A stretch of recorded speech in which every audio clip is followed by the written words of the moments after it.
Hey guys, welcome back to the Workcast Tech. So guys, in this video I will show you how to fix iPhone overheating issue after update iOS 18. I am facing this kind of issue on my iPhone 12 right now that I latest update on iOS 18. So how to fix this kind of issue?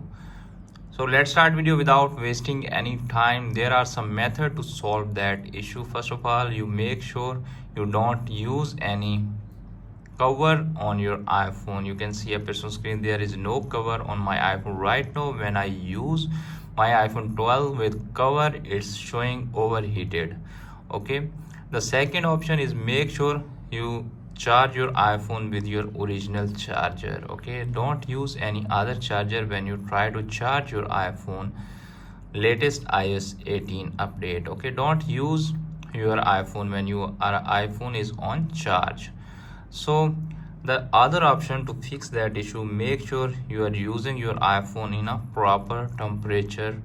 Where you use your iPhone, make sure your iPhone using on a proper temperature, room or outside when you are using your iPhone. Okay, so basically this is the some method to solve that issue. Maybe it's a bug and it will fix on official update, because right now iOS 18 is just on beta testing update. So if you're still facing and you want to fix that, downgrade your iPhone to the previous official update. It will 100% fix your issue.